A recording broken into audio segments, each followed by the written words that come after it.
Sejam todos bem-vindos ao canal Companheiros da Luz. Leitura do livro Nos Domínios da Mediunidade. Coleção A Vida no Mundo Espiritual, obra do Espírito André Luiz, por Chico Xavier. Iniciemos então a leitura do capítulo 10. Sonambulismo torturado. Tornamos ao recinto. Dona Eugênia acabava de socorrer pobre companheiro recém-desencarnado, a retirar-se sob o fraterno controle dos vigilantes. Fomos recebidos por Clementino, generoso, que nos aproximou de jovem senhora, concentrada em oração, seguida por distinto cavalheiro, na pequena fila dos enfermos que naquela noite receberiam assistência. Afagando-lhe a cabeça, o supervisor notificou: favoreceremos a manifestação de infeliz companheiro que a vampiriza, não somente com o objetivo de socorrê-lo, mas também com o propósito de estudarmos alguma coisa, com respeito ao sonambulismo torturado. Observei a dama, ainda muito moça, inclinada para o homem irrepreensivelmente trajado que a amparava de perto. O mentor do recinto afastou-se em tarefa de governança, mas Aulus tomou-lhe o lugar, passando a esclarecer-nos com a bondade que lhe era característica.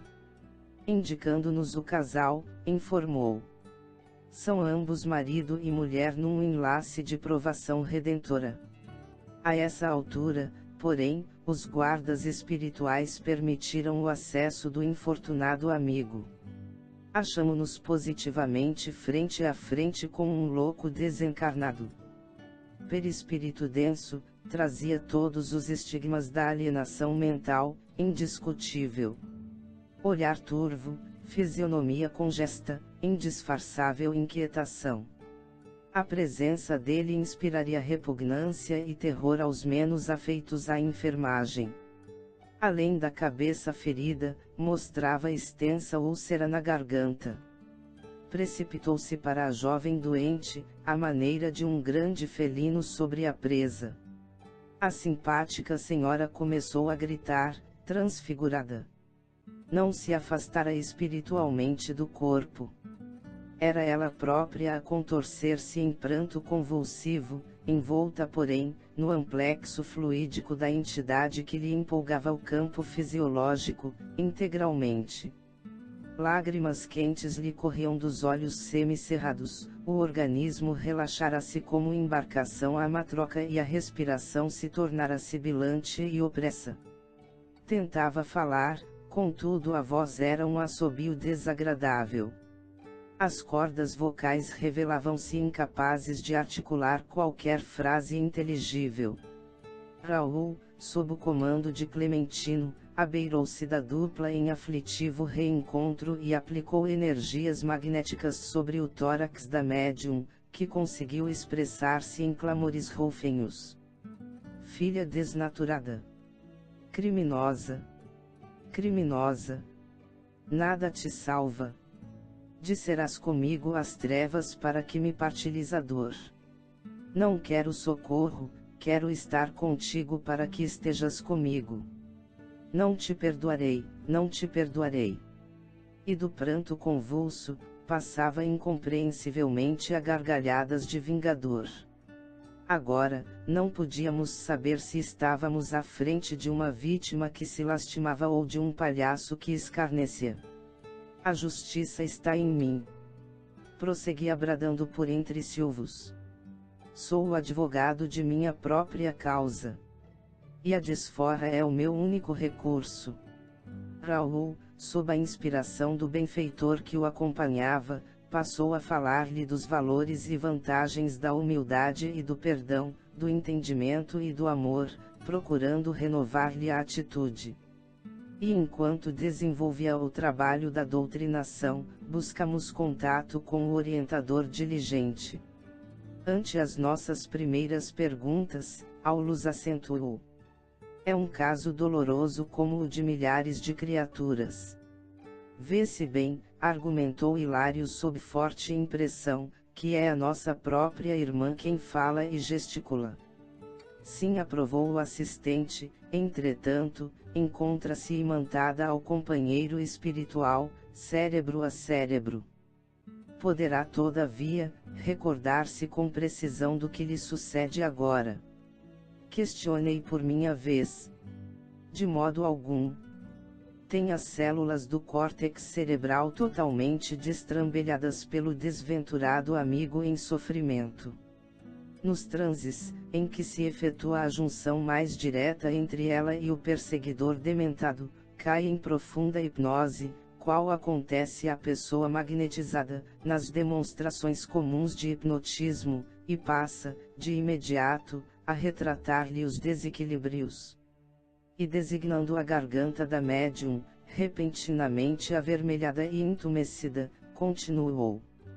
Nesta hora, tem a glote dominada por perturbação momentânea. Não consegue exprimir-se senão em voz rouquenha, quebrando as palavras. Isso porque o nosso irmão torturado, ao qual se liga pelos laços mais íntimos, lhe transmite as próprias sensações, compelindo-a a copiar-lhe o modo de ser. Tão entranhada se revela a associação de ambos, alegou Hilário, que sou levado a indagar de mim mesmo se na vida comum não serão eles, a bem dizer, duas almas num só corpo, assim como duas plantas distintas uma da outra a se desenvolverem num vaso único. Na experiência diária, vulgar, não será nossa irmã constantemente influenciada, de maneira positiva, embora indireta, pelo companheiro que a obsidia. Você examina o assunto com acertado critério. Nossa amiga, na equipe doméstica, é um enigma para os familiares. Moça de notável procedência, possui belas aquisições culturais, entretanto, sempre se comporta de modo chocante, evidenciando desequilíbrios ocultos. A princípio, compareciam a insatisfação e a melancolia ocasionando crises de nervos e distúrbios circulatórios. Doente, desde a puberdade, em vão opinaram clínicos de renome sobre o caso, até que um cirurgião, crendo-a prejudicada por desarmonias da tireoide, submeteu-a a delicada intervenção, da qual saiu com seus padecimentos inalterados. Logo após, conheceu o cavalheiro sob nossa observação, que a desposou convencido de que o matrimônio lhe constituiria renovação salutar. Ao invés disso, porém, a situação se lhe agravou. A gravidez cedo se verificou, consoante a planificação de serviço, traçada na vida superior. Nossa irmã doente deveria receber o perseguidor nos braços maternos, afagando-lhe a transformação e auxiliando-lhe a aquisição de novo destino, mas, sentindo-lhe a aproximação, recolheu-se a insopitável temor, adiando o trabalho que lhe compete. Impermeável às sugestões da própria alma, provocou o aborto com rebeldia e violência. Essa frustração foi a brecha que favoreceu mais ampla influência do adversário invisível no círculo conjugal. A pobre criatura passou a sofrer multiplicadas crises histéricas, com súbita aversão pelo marido. Principalmente à noite, é colhida, de assalto, por fenômenos de sufocação e de angústia, amargurando o consorte desolado. Médicos foram trazidos, no entanto os hipnóticos foram empregados em vão. Em franca demência, a enferma foi conduzida à casa de saúde, todavia, a insulina e o eletrochoque não lhe solucionaram o problema. Presentemente, atravessa um período de repouso em família, deliberando o esposo experimentar o concurso do espiritismo. Enquanto Silva e Clementino procuravam sossegar a médium e o comunicante, reunidos numa simbiose de extremo desespero, Hilário e eu continuávamos famintos de esclarecimento maior. E se ela conseguisse nova maternidade? Inquiriu meu colega, estudioso. Sim, concordou Aulus convicto, semelhante reconquista ser-lhe-á uma bênção, contudo, pela trama de sentimentos contraditórios em que se emaranhou, na fuga das obrigações que lhe cabem, não pode receber, de pronto, esse privilégio. Lembrei-me de mulheres que se fazem mães nos hospícios, mas, analisando-me os pensamentos, o orientador explicou. A posição de alienada mental não lhe retira os favores da natureza, mas a crueldade meditada com que se afastou dos compromissos assumidos, imprimiu certo desequilíbrio ao centro genésico. Nossas defecções mais íntimas, embora desconhecidas dos outros, prejudicam-nos o veículo sutil e não podemos trair o tempo nas reparações necessárias, ainda mesmo quando o remorso nos ajude a restaurar as boas intenções. A perfeita entrosagem dos elementos psicofísicos filia-se à mente. A vida corpórea é a síntese das irradiações da alma. Não há órgãos em harmonia sem pensamentos equilibrados, como não há ordem sem inteligência. O serviço de socorro espiritual, porém, continuava inquietante. A entidade vingadora, jungida a médium, demorava-se contida pelos assessores de Clementino, ao passo que a moça, refletindo-lhe as emoções e os impulsos, tinha o peito arfante e gemia em soluços. Para mim não há recurso. Sou um renegado. Perdoa, meu irmão, e o caminho ser-te-á renovado, dizia Raul, com inflexão de amor. Desculpando, somos desculpados. Todos temos dívidas. Não se inclinará, porventura, ao auxílio para que seja igualmente ajudado. Não posso, chorava o infeliz. E à frente daquele par de espíritos sofredores num só corpo, Aulus prosseguiu esclarecendo. A fim de examinar com serenidade as agruras da obsessão na mediunidade torturada, não podemos esquecer as causas do suplício de hoje a se enraizarem nas sombras de ontem. Os templos espíritas vivem repletos de dramas comoventes, que se prendem ao passado remoto e próximo.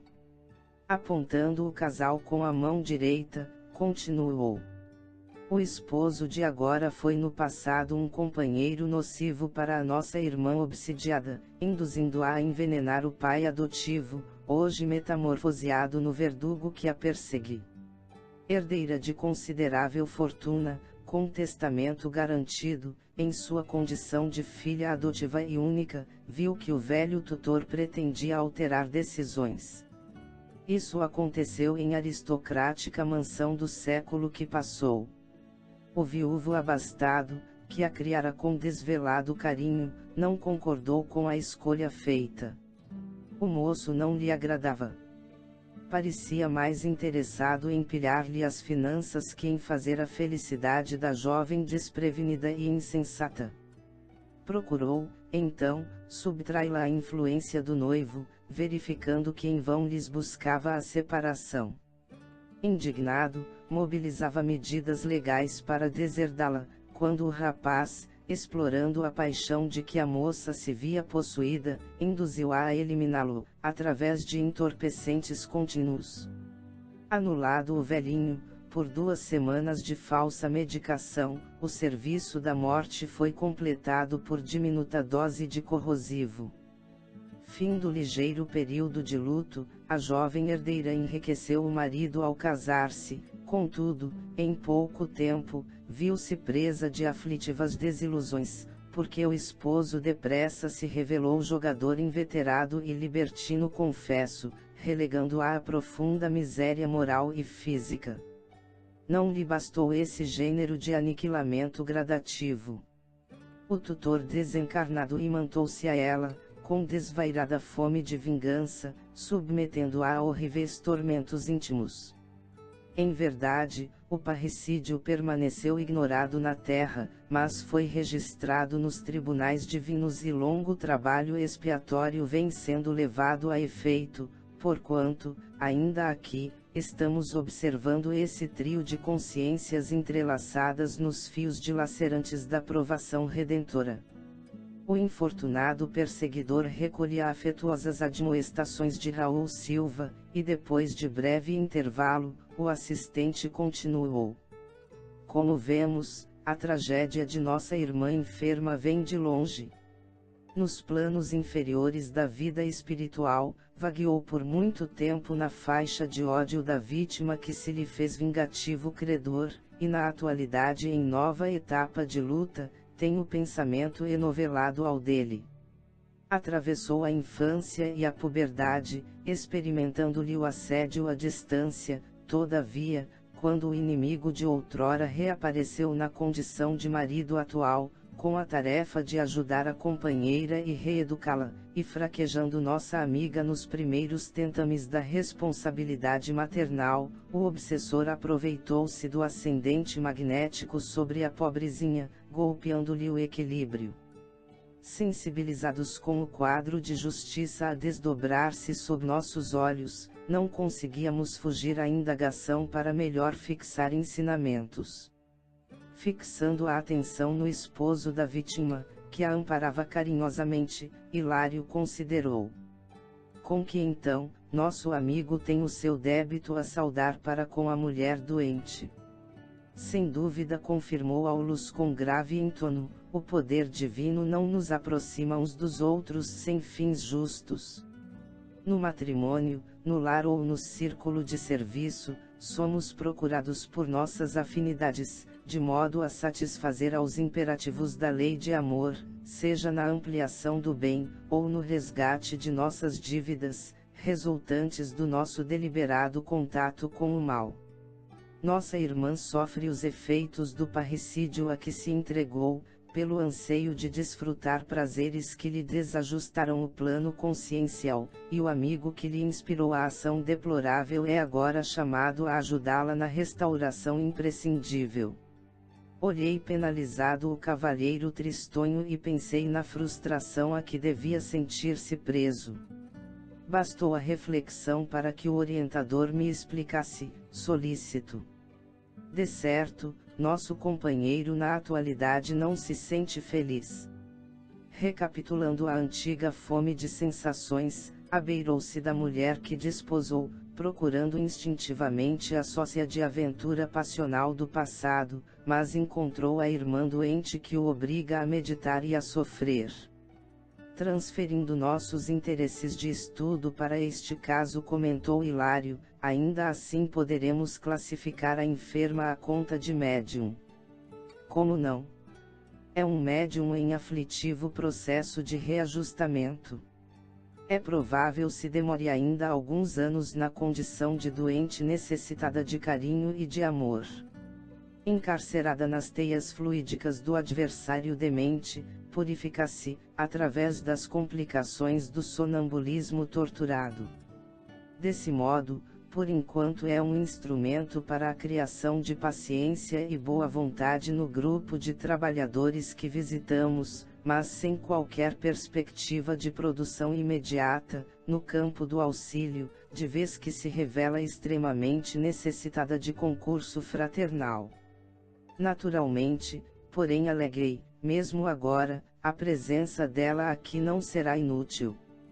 De modo algum, acrescentou o instrutor, primeiramente, ela e o esposo constituem valioso núcleo de trabalho em que nossos companheiros de serviço podem adestrar suas qualidades de semeadores da luz. Além disso, o impacto da doutrinação não é perdido. Noite a noite, de reunião a reunião, na intimidade da prece e dos apontamentos edificantes, o trio de almas renovar-se-á, pouco a pouco. O perseguidor compreenderá a necessidade de perdão para melhorar-se, a enferma fortalecer-se-á em espírito para recuperar-se como é preciso, e o esposo adquirirá a paciência e a calma, a fim de ser realmente feliz. Nessa altura, com a colaboração de amigos espirituais da casa, o hóspede foi retirado do ambiente psíquico da jovem senhora, que voltou à normalidade, e, atendendo-nos à inquirição, o assistente anotou, bondoso. quando nosso irmão Clementino convocou-nos a observar o problema, indubitavelmente quis salientar os imperativos de trabalho e tolerância, compreensão e bondade para construirmos a mediunidade completa no mundo.